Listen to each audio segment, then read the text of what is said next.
আসসালামু আলাইকুম। আজকে আপনাদের সাথে একটি তেহরির রেসিপি শেয়ার করব। পুরান ঢাকার তেহরির কথা নিশ্চয়ই আমরা কমবেশি সবাই জানি।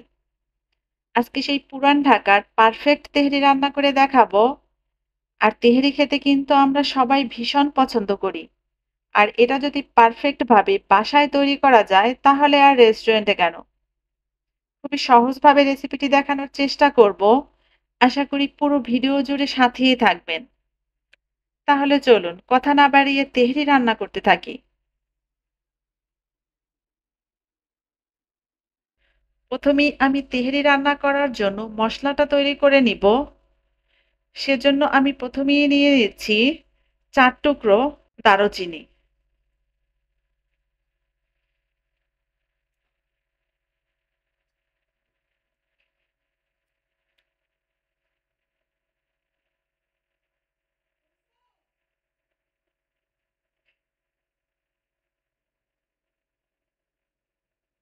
এবার আমি নিয়ে নিচ্ছি ৬-৭টার মতো এলাচ।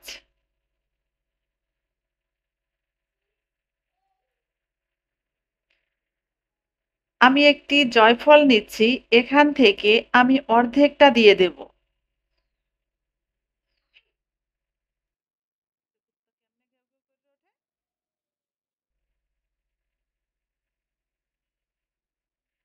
৩-৪ টুকরার মতো নিয়ে নিচ্ছি জয়ত্রী। জয়ফল আর জয়ত্রীর ফ্লেভারটা কিন্তু অনেক বেশি স্ট্রং হয়, তাই এটা একটু বুঝে দিবেন। আমি নিয়ে নিচ্ছি ৬-৭টির মতো লং। এবার দিয়ে দিচ্ছি ৭-৮টির মতো গোলমরিচ। এবার সবকিছু একসাথে আমি ব্লেন্ডারে খুব ভালো করে গুঁড়ো করে নিব। মসলাটা খুব ভালো করে গুঁড়ো করা হয়ে গিয়েছে। এখানে ১ টেবিল চামচের মতো মসলা হবে। আমি এখানে ১ কেজি গরুর মাংস কেটে ধুয়ে ভালো করে পরিষ্কার করে নিয়েছি। আর মাংসগুলোকে এভাবে ছোট ছোট টুকরো করে কেটে নিয়েছি।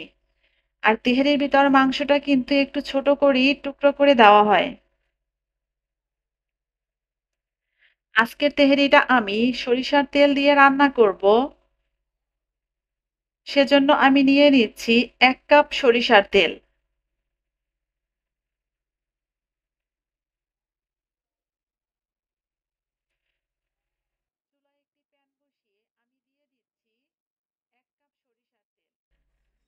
চুলায় একটি প্যান বসিয়ে আমি তেলটা এর মধ্যে দিয়ে দিচ্ছি। তেলটা গরম হলে দিয়ে দিব ১ কাপ পেঁয়াজ কুচি। পেঁয়াজ আর তেলের পরিমাণটা কিন্তু একটু বাড়িয়ে দিতে হবে, কারণ পুরো রান্নাটাই কিন্তু আমরা এই তেল আর পেঁয়াজ দিয়ে কমপ্লিট করব। পেঁয়াজটাকে আমি কিছু সময় ভেজে নিব, জাস্ট নরম হওয়া পর্যন্ত। পেঁয়াজটা যখন নরম হয়ে আসবে তখন এর মধ্যে আমি মাংসগুলো দিয়ে দিব। মাংসটা দিয়ে এটাকে আমি ৫-৭ মিনিটের মতো পেঁয়াজ আর তেলের সাথে ভেজে নিব।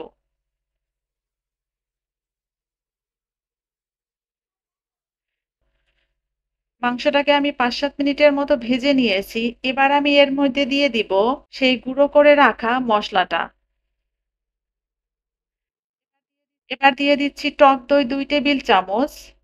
সাথে দিয়ে দেব মরিচের গুঁড়া ১ চা চামচ আর লবণ ১ চা চামচ। এবার সবকিছুকে নেড়েচেড়ে খুব ভালো করে মিশিয়ে দিচ্ছি।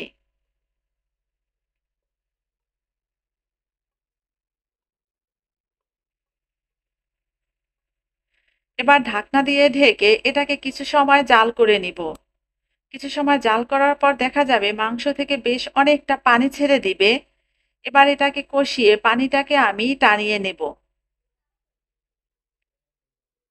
পানিটা যখন টেনে আসবে তখন মাংসটা সিদ্ধ হওয়ার জন্য আমি দিয়ে দিচ্ছি ১ কাপ গরম পানি।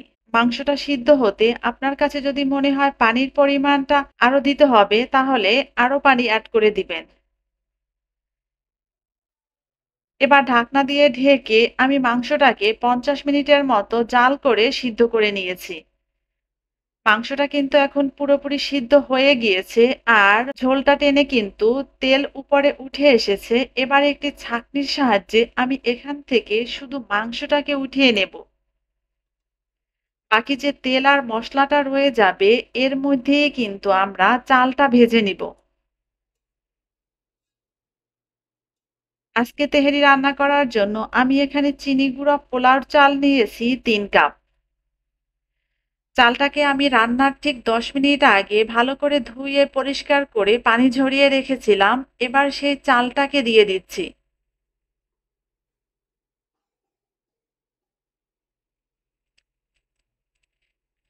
এবার চালটাকে আমি ৫-৭ মিনিটের মতো খুব ভালো করে ভেজে নিব।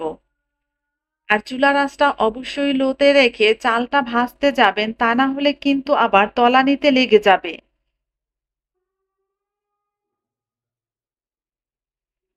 চালটা ভাজা হয়ে গিয়েছে, এবার আমি দিয়ে দিচ্ছি ৬ কাপ গরম পানি।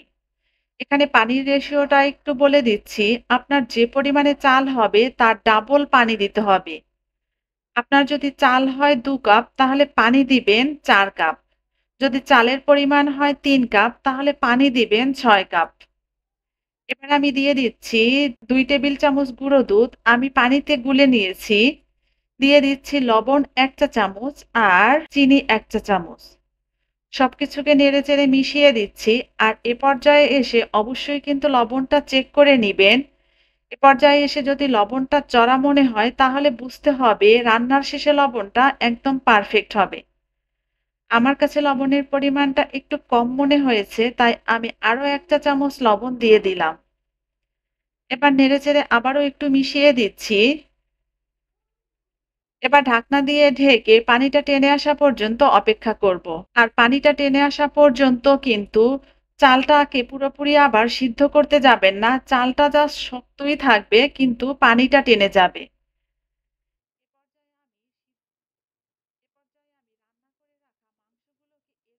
এ পর্যায়ে আমি রান্না করে রাখা মাংসগুলোকে এর উপরে দিয়ে দিচ্ছি। সঙ্গে দিয়ে দিচ্ছি ১০-১২ টির মতো কাঁচামরিচ আর ১ টেবিল চামচ কেওড়া জল। এবার ঢাকনা দিয়ে ঢেকে এটাকে দমে রেখে দিব ৩০ মিনিটের মতো। এই ৩০ মিনিটের মধ্যে চালটা কিন্তু পুরোপুরি সিদ্ধ হয়ে যাবে। এবার এটাকে আমি উল্টে পাল্টে দিচ্ছি।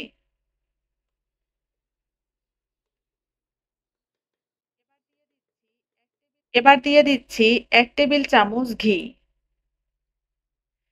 ঘিটা দিয়ে একটু নেড়েচেড়ে মিশিয়ে দিচ্ছি। এবার আবারও ঢাকনা দিয়ে এটাকে দমে রেখে দিব ১০ মিনিটের মতো। তেহেরিটা রান্না করা কিন্তু পুরোপুরি কমপ্লিট। আর এটা কতটা ঝরঝরে হয়েছে দেখে নিশ্চয়ই বুঝতে পারছেন। আশা করি আমার আজকের সহজ তেহেরি রান্নার রেসিপিটি আপনাদের কাছে ভালো লেগেছে। যারা তেহেরি রান্না করতে একদমই পারেন না তারাও কিন্তু আজকের এই রেসিপিটি ফলো করে খুব সহজেই রান্না করে নিতে পারবেন। আর এটা খেতে কিন্তু অনেক বেশি মজার হয়েছিল। আশা করি আমার আজকের সহজ তেহেরি রান্নার রেসিপিটি আপনাদের কাছে অনেক বেশি ভালো লেগেছে। আর রেসিপিটি ভালো লাগলে অবশ্যই একটি লাইক দিবেন, শেয়ার করবেন আর আমার চ্যানেলটি সাবস্ক্রাইব করে দিবেন। দেখা হচ্ছে নতুন কোনো ভিডিওতে। আল্লাহ হাফেজ।